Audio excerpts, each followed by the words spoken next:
Solían enviarme a inspecciones cuando el departamento estaba sobrecargado. No era un agente de pleno derecho, solo personal de apoyo, pero había días en los que no importaba. Si llegaba un aviso y nadie más podía hacer un seguimiento, me entregaban la dirección con una nota adjunta. Comprobación básica de bienestar, tomar fotos, registrar todo. Nada más. Aquella mañana el expediente del caso era escueto. Una hoja escrita a mano, sin antecedentes. Sin antecedentes penales, sin quejas registradas, nada. Solo una nota sobre una adolescente que estudiaba en casa, nunca vista fuera, posiblemente enferma. La carta no tenía remitente. Salí después de comer. Era finales de noviembre. La propiedad estaba a 30 minutos del límite de la ciudad, escondida detrás de un seto de pinos. Un buzón descolorido, una verja oxidada, un camino cubierto de maleza. La casa estaba alejada de la carretera, sin pintar, con las ventanas superiores tapiadas desde el interior. Aparqué detrás de una camioneta que parecía tener 20 años, abollada en el lado del conductor. Un columpio de metal colgaba torcido cerca del porche. No había movimiento. La mujer que abrió la puerta parecía asustada, no sorprendida, asustada. Se había bajado las mangas hasta las muñecas. Su marido estaba detrás de ella, tal vez 10 segundos después, lo suficientemente cerca como para demostrar que ella no respondería a nada sola. Habló en voz baja, pero no con amabilidad. Dijo que no aceptaban de buen grado las visitas no invitadas. Dijo que la niña estaba enferma. Dijo que el Estado ya había aclarado todo. Nada de eso era cierto, pero no sabían que no iba armado ni de uniforme. No les di la razón. Les pedí que me dejaran entrar. El marido dijo que no. La mujer no volvió a hablar. No insistí.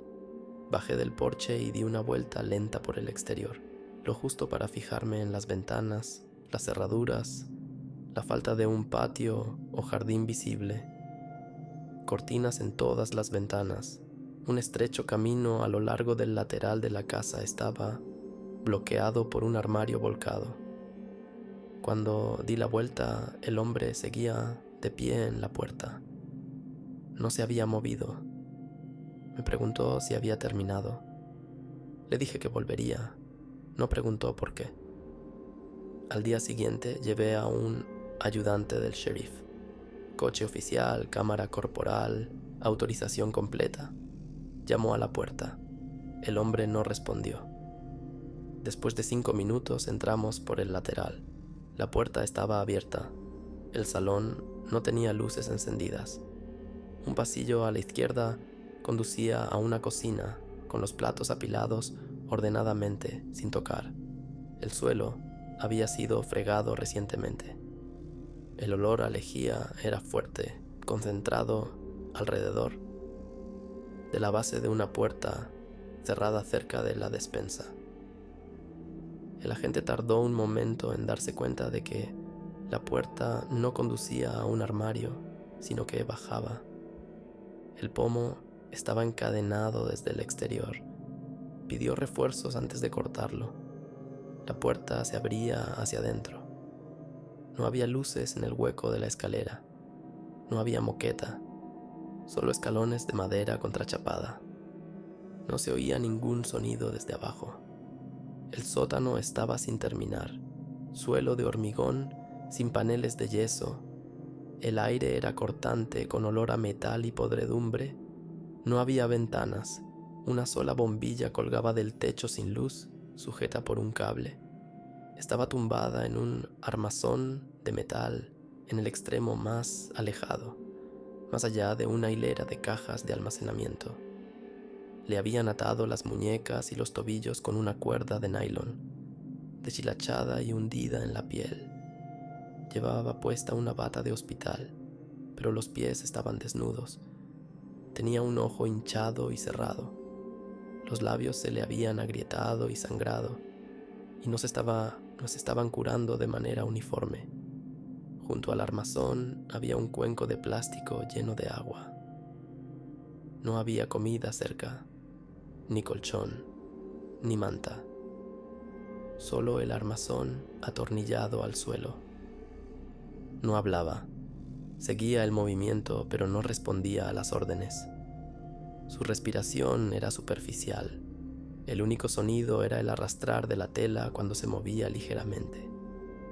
Cuando le desatamos las muñecas, no se inmutó. Una libreta vacía yacía cerca, con las páginas arrancadas, 2 lápices rotos a su lado. El suelo alrededor del armazón de la cama estaba marcado por arañazos, a intervalos irregulares, algunos superficiales, otros profundos en el hormigón. Había una pequeña cámara montada en la esquina del techo. No estaba enchufada a nada. En el lavadero de arriba, un manual impreso estaba abierto sobre una mesa plegable. El título decía: Prácticas modernas de exorcismo, una guía bíblica. Las páginas estaban marcadas con notas adhesivas. Algunas estaban resaltadas en rojo. La mayoría de las notas se referían al aislamiento, la negación y la restricción. Ninguna se refería a la atención médica. La niña tenía 14 años. No había estado matriculada en la escuela desde 3er grado. No había registros médicos después de los 10 años. Un vecino, interrogado más tarde, la había visto una vez ese año, de pie junto a una ventana de arriba durante menos de 1 minuto. Supuso que se había mudado. Los informes hospitalarios documentaban deshidratación grave, desnutrición, hematomas óseos y signos tempranos de infección. Pesaba menos de 32 kilos. En las entrevistas, los padres se referían a ella como el recipiente. Dijeron que había empezado a hablar en lenguas. Afirmaron que habían visto comportamientos antinaturales, cambios en su voz, fuerza repentina. Cuando se les pidió documentación, proporcionaron un diario lleno de versículos bíblicos copiados a mano. Nada más, ni imágenes, ni audio, ni diagnóstico. Se negaron a una evaluación psicológica. Se recuperó un horario escrito a mano del dormitorio principal. En él figuraban horas para observación, oración, contención y ayuno. Las comidas estaban marcadas con una sola X, una vez cada 24 horas. La niña había intentado escribir mensajes. Se encontraron varios trozos de cartón en la basura, cada uno con unas pocas palabras escritas con lápiz tenue. Ayuda. Por favor. Sigo aquí. Ninguno era reciente. En ningún momento durante el rescate los padres intentaron intervenir. Permanecieron sentados en la sala de estar, con las manos cruzadas y la mirada baja. La madre lloró cuando la esposaron. El padre no volvió a hablar. 3 semanas después visité el refugio donde habían colocado a la niña. Una asistente social se reunió conmigo fuera de la unidad.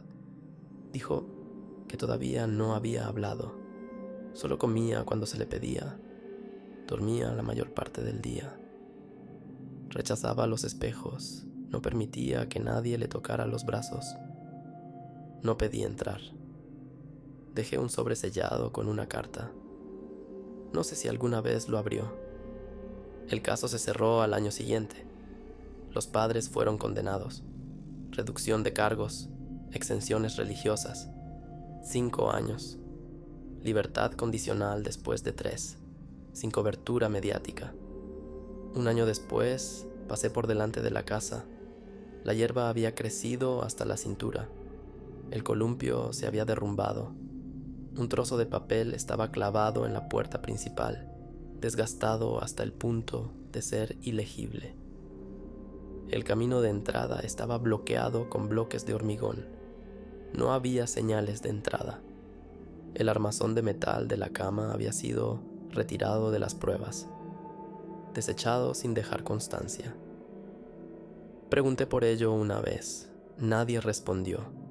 Durante semanas después no dejaba de recordar su aspecto cuando la encontramos, no su estado ni las marcas en su piel, sino la expresión, ni en blanco ni aterrorizada, simplemente inmóvil, concentrada, como si estuviera esperando a que algo terminara.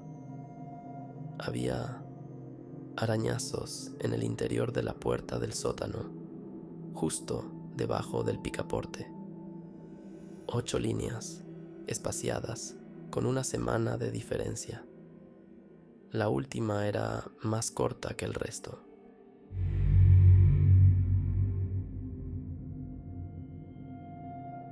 Me mudé a su casa 2 meses antes de que empezara. El marido necesitaba un inquilino. El piso de arriba había estado vacío desde que su hija se fue a la universidad. El alquiler era barato. La casa era unifamiliar, construida en los años 80, con un campo muerto a sus espaldas en el que no había crecido nada en años. Dijo que su mujer se quedaba abajo la mayor parte del tiempo. No estaba enferma, solo era reservada. La habitación al final del pasillo permanecía cerrada con llave. Él trabajaba desde casa. Yo lo veía a menudo, normalmente en el patio trasero o en el garaje, con las manos metidas en aparatos electrónicos viejos.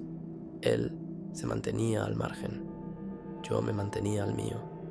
El baño de arriba no tenía cerradura. Ese era el único inconveniente real. La primera vez que la vi, estaba de pie al pie de las escaleras en camisón. La luz estaba apagada. Su cabello parecía húmedo. Su cabeza permanecía inclinada como si algo hubiera llamado su atención detrás de la pared. No dije nada. Di un paso a su alrededor y me fui a trabajar. Cuando regresé más tarde esa noche, ella no estaba allí. La noche siguiente, la misma posición, la misma ropa, postura ligeramente diferente, la cabeza inclinada hacia el techo. La tercera vez se había movido más hacia el pasillo. Los brazos colgaban rectos a los lados, los ojos estaban abiertos, no reaccionaba al sonido. No lo mencionó hasta el final de la semana. Dijo que había estado sonámbula durante unas noches. Culpó a la medicación. Afirmó que el médico lo sabía. Se disculpó una vez y dijo que no volvería a suceder. No pregunté nada más. Después de eso, no la vi durante el día. Solo entre las 2 y las 3 de la madrugada, siempre en el mismo lugar del pasillo o cerca de las escaleras, siempre descalza, inmóvil. No caminaba, sino que aparecía. A veces su cabeza estaba frente a la pared, a veces frente al techo. Unas cuantas veces se paró frente a mi puerta, pero nunca la tocó. Puse un espejo frente al pasillo, fuera de mi habitación. Ella lo evitaba. 3 semanas después, el pasillo empezó a oler a plástico quemado. Lo rastreé hasta la entrada de abajo, donde el conducto de ventilación conducía directamente a mi dormitorio. Esa mañana, vi cenizas negras flotando por la entrada. Estaba junto a una hoguera, alimentándola con algo doblado. Una maleta carbonizada yacía abierta a su lado. Al día siguiente, todos sus zapatos habían desaparecido, también sus abrigos. El armario cerca de la entrada había sido vaciado por completo. Su nombre desapareció de la red Wi-Fi. Uno de los retratos familiares cerca de la escalera había sido volteado boca abajo. A partir de entonces, la puerta del dormitorio al final del pasillo permaneció cerrada con llave. Se había instalado un cerrojo deslizante. Los tornillos eran nuevos. Se había metido una toalla debajo de la puerta. El conducto de ventilación del pasillo estaba sellado con cinta adhesiva. Se había colocado un ventilador de enchufe en el suelo justo fuera de la puerta, en ángulo hacia afuera. Todas las mañanas abría la puerta brevemente y metía una bolsa de plástico de la compra. Nunca vi lo que metía. Salía de casa una vez a la semana, siempre por menos de 1 hora. El resto del tiempo se quedaba en el garaje. Esperé hasta que se fue una tarde y me acerqué a la puerta. Olía a vinagre y lejía. El pomo tenía marcas de arañazos justo debajo del mecanismo de cierre. La madera cerca del cerrojo se había astillado ligeramente, como si hubiera sido golpeada desde el interior. El ventilador de suelo se había apagado. No se oía ningún sonido detrás de la puerta, pero la temperatura en el pasillo era notablemente más alta que en el resto de la casa. No toqué el pomo. En la 5ª semana dejó de salir de casa por completo. Le oía dar vueltas por el salón por la noche.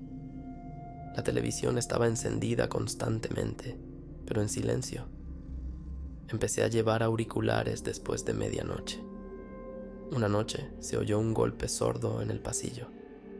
No fuerte, solo deliberado. Volvió a oírse 20 segundos después. Luego, otra vez. 4 veces, siempre desde la dirección de la puerta cerrada. Yo no abrí la mía. Se detuvo después de 2 minutos. Por la mañana, el pasillo estaba vacío. La toalla debajo de su puerta había desaparecido. Habían metido otra debajo, más gruesa. El cerrojo parecía más apretado. A la semana siguiente, la ventana del dormitorio de atrás había sido tapiada desde el exterior, un panel, taladrado directamente en el revestimiento. Me dijo que fue por miedo a un robo. El dormitorio todavía olía a productos químicos. Ahora había algo agrio mezclado con ellos. La alfombra se había humedecido alrededor de la base de la puerta. Coloqué toallas de papel a lo largo del borde. Por la noche se habían amarilleado. El jueves revisé la caja de fusibles del garaje. El interruptor de su habitación había sido apagado. Otro había sido etiquetado con un rotulador con la palabra Force. Controlaba un reflector montado en el pasillo, apuntando a su puerta. Cuando pasé por delante a la mañana siguiente, el cerrojo de su puerta había desaparecido por completo. En su lugar, se habían perforado 3 pestillos metálicos en el marco. Cada uno de ellos estaba atornillado con pernos nuevos. Un cable estrecho corría ahora por el suelo hasta un sensor de alarma montado. Esa noche no pude dormir. Alrededor de las 3:10 de la mañana, el sensor se activó. Un tono silencioso, solo un pitido, pero me despertó de inmediato. Me senté sin encender la lámpara. La luz del pasillo había sido desatornillada. El reflector en el otro extremo permanecía encendido. Su puerta estaba abierta 3 pulgadas. Uno de los pestillos se había doblado hacia afuera. El perno inferior todavía estaba en su lugar. La toalla había desaparecido de nuevo. El ventilador del pasillo se había derretido. Él estaba detrás de ella. Tenía los brazos cruzados. Su camisa estaba manchada con lo que parecía aceite. No dijo nada. Sostenía un destornillador en una mano. La expresión de su rostro no era de sorpresa. Ella dio un paso adelante. Fue entonces cuando noté el alambre. Lo habían enrollado alrededor de su tobillo y pegado al suelo con cinta adhesiva. No podía pasar por la puerta. Tenía las manos atadas por delante con un paño blanco, sujetas a las muñecas con bridas. Un lazo de alambre se extendía hasta su otro tobillo. Miró más allá de mí. Él cerró la puerta y la volvió a cerrar con llave. El informe policial se presentó de forma anónima 2 días después. Los agentes no encontraron nada obvio al principio. Ella no estaba en el dormitorio. El armario había sido vaciado y revestido con aislamiento. El respiradero había sido sellado de nuevo. Se había pegado cada toma de corriente. Se había retirado el colchón. Solo quedaba un armazón desnudo con un acolchado fino. Se habían perforado sujeciones metálicas en cada esquina. Se habían apagado todas las luces. Una Biblia estaba en el centro del suelo. No había ningún otro mueble. Se había desconectado el suministro de agua del baño. La cerradura de la puerta se había instalado desde el exterior. Se había clavado una hilera de clavos a lo largo del alféizar interior de la ventana. La encontraron en el ático. Se había quitado una trampilla estrecha sobre el armario de la ropa blanca del pasillo. Había construido una caja entre las vigas del techo, lo suficientemente grande como para que alguien pudiera tumbarse en ella. Aislada con espuma y cartón, tenía las muñecas atadas con cinta adhesiva. Le habían tapado la boca con gasa y adhesivo transparente. Un solo cable de extensión conducía a una bombilla montada a 8 centímetros por encima de su cabeza. Estaba desenroscada. Pesaba 37 kilos. No tenía huesos rotos ni lesiones permanentes, pero sus ojos habían sido quemados por una exposición prolongada a la luz. El forense documentó una pérdida de cabello extensa. Su piel se había blanqueado en algunos lugares. Le faltaban las uñas. Su voz estaba ronca por el desuso. Sus piernas estaban atrofiadas por la inactividad. Se estimó que había estado confinada en la caja durante al menos 6 días consecutivos. No se emitió ningún diagnóstico formal de enfermedad mental para ninguno de ellos. Él había llevado un diario escrito en letras mayúsculas. Las entradas describían rituales, oraciones con marcas de tiempo, horarios de ayuno y referencias a la carne contaminada. Creía que sus pensamientos ya no eran suyos. Citó su sonambulismo, su tranquilidad, su mirada fija. Afirmó que era una decadencia espiritual. En el patio trasero, los investigadores encontraron un cubo de plástico enterrado lleno de sus objetos personales: fotografías, cartas, ropa, medicamentos. Todo había sido cortado o rasgado. Las marcas de quemaduras cubrían los bordes. No había grabaciones, ni visitas médicas, ni intentos de ayuda profesional. Se recuperó lentamente. Se mudó con un pariente a un estado vecino. Nunca volvió a la casa. Fue declarado competente, condenado por cargos de encarcelamiento ilegal y conducta temeraria. 5 años. Liberado después de 3. Me mudé la misma semana en que comenzó la investigación. El propietario nunca respondió a las llamadas de seguimiento. La propiedad se vendió un año después. Los nuevos propietarios reemplazaron todas las cerraduras. La alfombra del pasillo fue arrancada.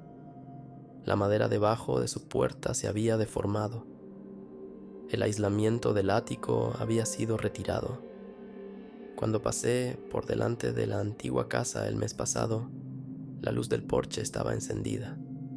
El camino de entrada estaba vacío. Habían cambiado el buzón, pero aún podía ver el tenue contorno del soporte del reflector sobre la ventana del vestíbulo, y los tornillos seguían en su sitio.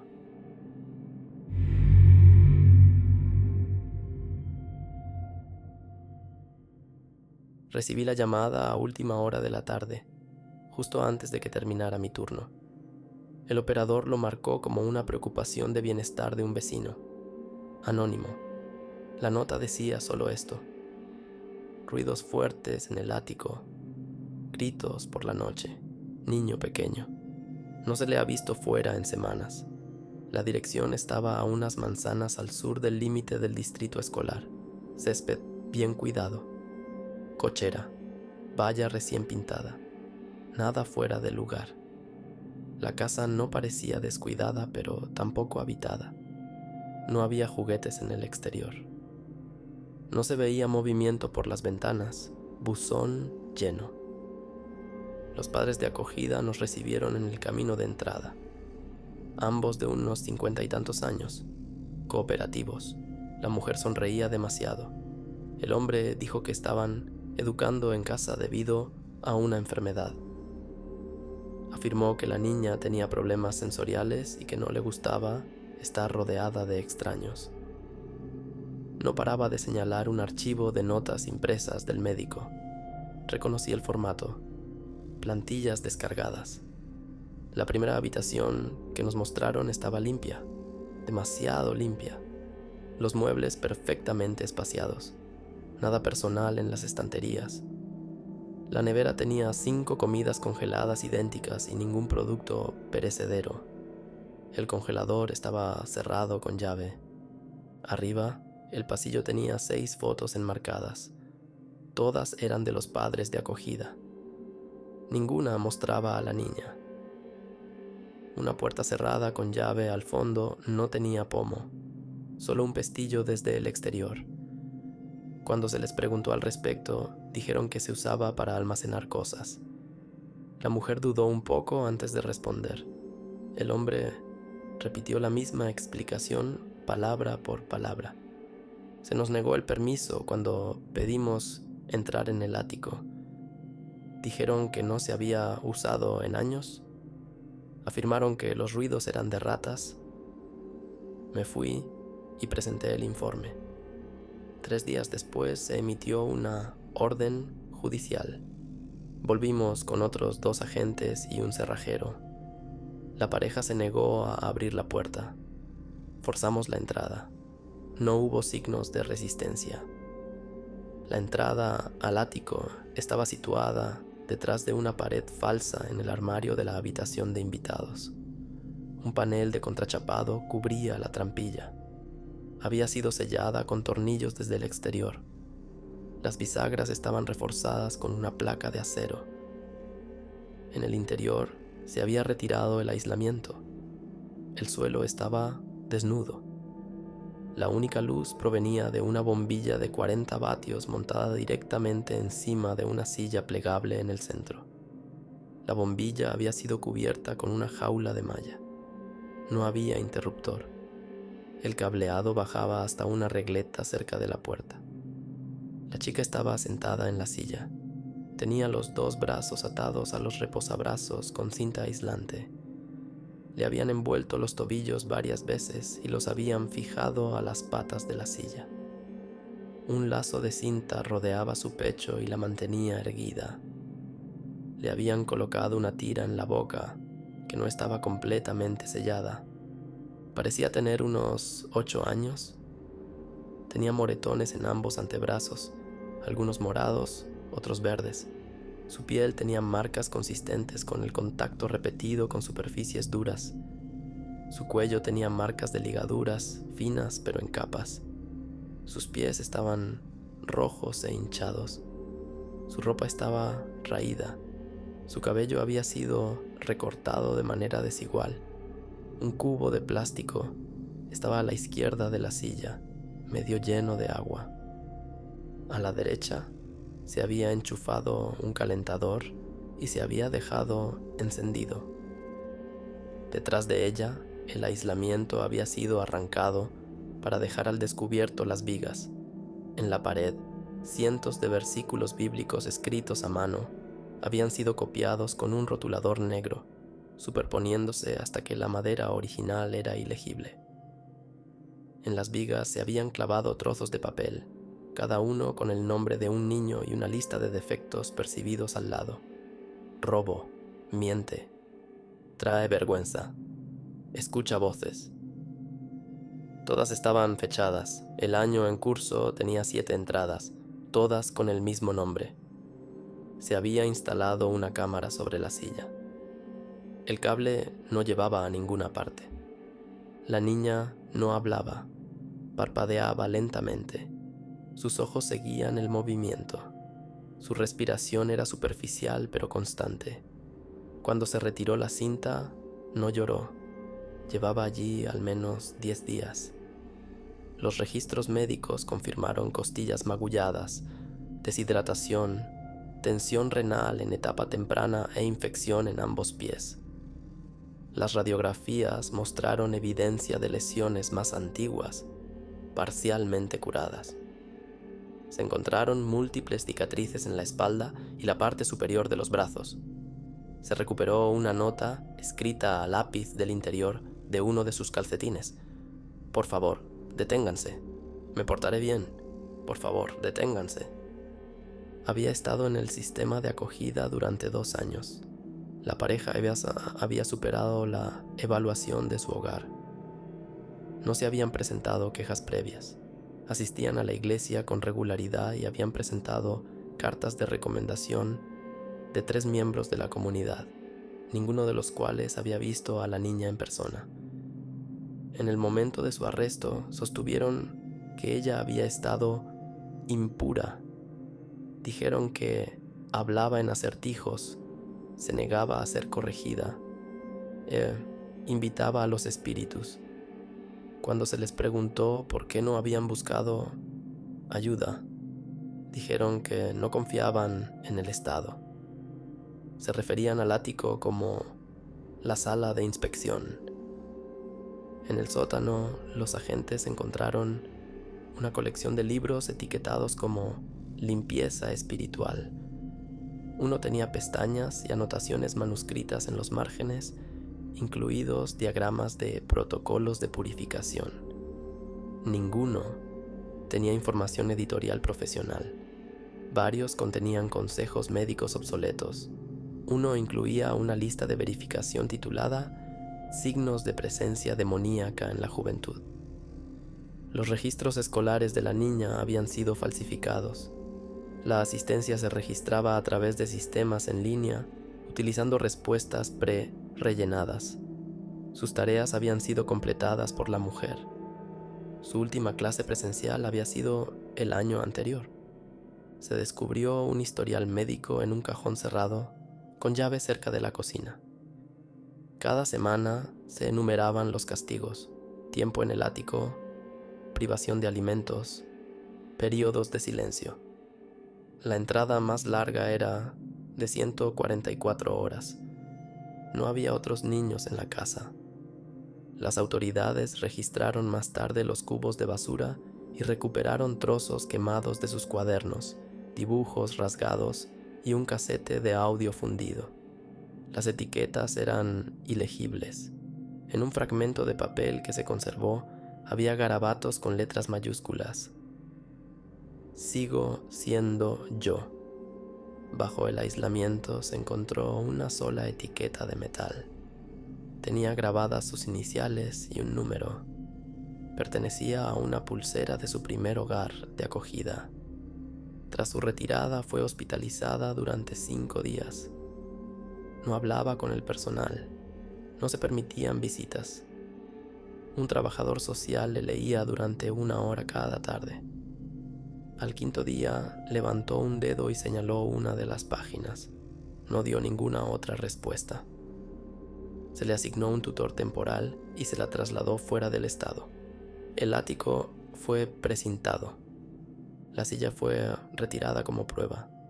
Sus patas habían sido perforadas en el suelo. Los tornillos mostraban signos de haber sido ajustados repetidamente. Los restos de cinta rodeaban los reposabrazos en capas. La base estaba descolorida por el calentador. No se encontraron huellas dactilares en la jaula de la bombilla. Ambos padres de acogida fueron acusados. El juicio duró 6 meses. Se negaron a testificar. Su defensa legal se centró en la exención religiosa. El tribunal la rechazó. La sentencia incluía la prohibición de acoger niños de por vida, además de 10 años de prisión, reducida por cooperación. La identidad de la niña nunca se hizo pública. La casa permaneció vacía durante 2 años. Una familia se mudó después de las reformas. La entrada del ático se eliminó durante la construcción. Se sustituyó el cableado. Las tablas del suelo originales se habían cortado y desechado. Me trasladaron poco después de que se cerrara la investigación. El expediente permaneció en mi escritorio más tiempo que ningún otro. Lo que se me quedó grabado no fue el ático, ni la silla, ni siquiera la pared de versos. Fue la regleta. Tenía un enchufe sin usar y aún estaba caliente.